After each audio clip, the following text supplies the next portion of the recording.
আগে যেতে হবে বাড়িতে, আগে নিজেকে ঠিক করতে হবে আর বাড়িটাকে ঠিক করতে হবে। এটা হচ্ছে প্রথম কাজ। এই বাড়িটাকে ঠিক করতে গেলে কি করতে হবে? আজকে আমরা এখানে কতজন আছে?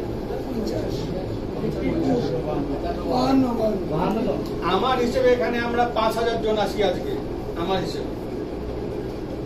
ঠিক আছে, এটা মাথায় রেখে দেবেন। এটা আজকে আমরা যেটা আছি না, তাদের যারা সংগঠনে হাত পা ছড়িয়েছি, এখন থেকে যে ছড়ালাম, তাতে মোটামুটি এখানে ৫,০০০ লোকের আমাদের একটা স্ট্রেংথ হয়ে গেছে। প্রথম যেটা করতে হবে সেটা হচ্ছে আমাদের বাড়িটাকে ঠিক করতে হবে।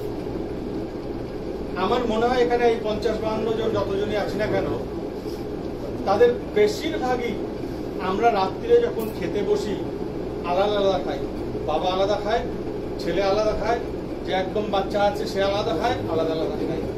আজকে থেকে এটা প্রমিস করুন, বাড়িতে একসাথে খাওয়া, যেটাকে বলে স্বভোজ, সবাই মিলে একসাথে খাওয়া। এই একসাথে খাওয়াতেই বন্ধন তৈরি হয়, ইউনিটি তৈরি হয়। যে খাবারটা আছে কেন, সবাই মিলে একসাথে বসে বেটে খাওয়া। এর হচ্ছে প্রথম। ওই বুথে যাওয়ার আগে ঘরটাকে ঠিক করতে হবে। আমাদের ঘর না থাকলে বুথের চিন্তা করে কোনো লাভ নেই। এটা হচ্ছে নাম্বার 1। নাম্বার 2,